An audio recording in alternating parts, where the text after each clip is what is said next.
Hello everyone, నేను మీ Bhargavi. Welcome to అమ్మ చేతి వంట.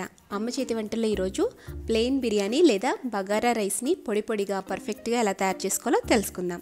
ఈ ప్లెయిన్ బిర్యానీ తయారు చేసుకోవడానికి ముందుగా స్టవ్ మీద ఒక దలసరి కడాయిని పెట్టుకోండి. అందులో 1 టేబుల్ స్పూన్ ఆయిల్, అలాగే 1 టేబుల్ స్పూన్ నెయ్యిని యాడ్ చేయండి. నెయ్యి కరిగి హీట్ అయిన తర్వాత ఇందులోకి కొద్దిగా జీడిపప్పు పలుకులను వేసి దోరగా వేయించండి. ఇవి లైట్గా ఫ్రై అయిన తర్వాత ఇందులోకి 4 యాలకులు, 4 లవంగ మొగ్గలు, 4 చిన్న ముక్కల దాల్చిన చెక్క, 1 పావు ముక్క జాజికాయ, 2 మరాఠీ మొగ్గలు, 1 అనాస పువ్వు, 1 జాపత్రి, 1 టీ స్పూన్ షాజీరా, 2 బిర్యానీ ఆకులు. ఇలా హోల్ బిర్యానీ మసాలాని యాడ్ చేసుకుని 1 నిమిషం పాటు ఫ్రై చేసుకోండి. ఇవి లైట్గా ఫ్రై అయిన తర్వాత ఇందులోకి సన్నగా చీల్చి పెట్టుకున్న 4 పచ్చిమిర్చి, 1 పెద్ద ఉల్లిపాయని ఈ విధంగా సన్న ముక్కలుగా కట్ చేసుకుని యాడ్ చేసుకోండి. ఉల్లిపాయ లైట్గా గోల్డెన్ బ్రౌన్ కలర్ వచ్చేంత వరకు ఫ్రై చేసుకోవాలి. ఉల్లిపాయలు బాగా వేగిన తర్వాత ఇందులోకి 2 టీ స్పూన్ల అల్లం వెల్లుల్లి పేస్ట్ని యాడ్ చేసుకోండి. అల్లం వెల్లుల్లి పేస్ట్ పచ్చివాసన పోయేంత వరకు బాగా ఫ్రై చేసుకోండి. ఇప్పుడు ఇందులోకి కొద్దిగా కొత్తిమీర, కొద్దిగా పుదీనాని యాడ్ చేసుకోండి. దీన్ని ఒకసారి కలుపుకోండి. కలుపుకున్న తర్వాత ఇందులోకి మనం ఎసురుగా 1+3 గ్లాస్ వాటర్ని యాడ్ చేసుకోవాలి. నేను ఇక్కడ 1 గ్లాస్ బాస్మతి రైస్ తీసుకుంటున్నాను కాబట్టి దానికి గాను 1+3/4 గ్లాస్ వాటర్ తీసుకోవాలి. లేదా రైస్ని బట్టి 2 గ్లాసుల దాకా వాటర్ని యాడ్ చేసుకోవచ్చు. ముందుగానే వాటర్ని ఎక్కువ యాడ్ చేసేస్తే బిర్యానీ మెత్తగా వచ్చేస్తుంది. సో కావాలనుకుంటే లాస్ట్ని మనం స్ప్రింకిల్ చేసుకోవచ్చు. అందుకని కొంచెం వాటర్ తగ్గించి యాడ్ చేసుకోండి. ఇప్పుడు ఇందులోకి రుచికి సరిపడా ఉప్పుని యాడ్ చేసుకుని ఒకసారి కలుపుకొని మంటని మీడియం ఫ్లేమ్లో పెట్టుకుని రోలింగ్ బాయిలింగ్ అయ్యేంత వరకు మరిగించుకోవాలి.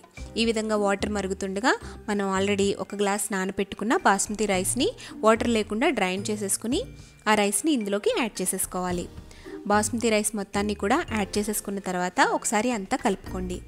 ఇలా అంతా కలుపుకొని రుచి చూసుకుని సాల్ట్ సరిపోకపోతే కొంచెం సాల్ట్ యాడ్ చేసుకుని మూత పెట్టి 5 నిమిషాల పాటు మీడియం ఫ్లేమ్లో ఉడికించుకోవాలి.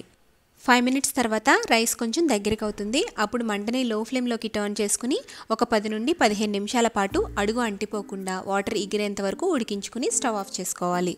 రైస్ ఉడికించేటప్పుడు ప్రెషర్ అనేది బయటికి పోకుండా చూసుకోవాలి.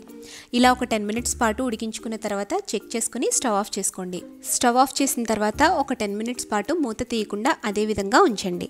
రైస్ని పర్ఫెక్ట్గా ఉడికించుకోవడం కోసం మీకు ఒక చిన్న టిప్ చెప్తాను.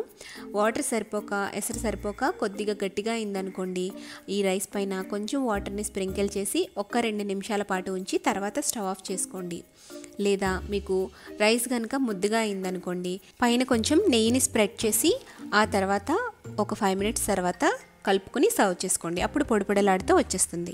ఇలా పొడిపొడిలాడుతూ చక్కగా పర్ఫెక్ట్గా రెస్టారెంట్ స్టైల్లో తయారు చేసుకున్న ప్లెయిన్ బిర్యానీని లేదా బగారా రైస్ని ఏదైనా గ్రేవీ కర్రీతో కానీ లేదా రైతాతో కానీ సర్వ్ చేసుకుంటే చాలా టేస్టీగా ఉంటుంది. ఇలా చిన్న చిన్న టిప్స్ పాటిస్తూ పర్ఫెక్ట్ క్వాంటిటీస్లో ఇంట్లోనే మనం ప్లెయిన్ బిర్యానీ లేదా బగారా రైస్ని ప్రిపేర్ చేసేసుకుంటే హోటల్ వరకు వెళ్ళాల్సిన అవసరం ఉండదు. మీరు కూడా ప్లెయిన్ బిర్యానీని ఇంట్లోనే ఇలా ప్రిపేర్ చేసుకుంటారా అనేది నాకు కామెంట్ చేయండి. ఒకవేళ మీరు ఇలా చేసుకోకపోయినట్లయితే ఒకసారి ఇలా ట్రై చేసి మీకు ఎలా కుదిరిందో నాకు కామెంట్ చేయండి.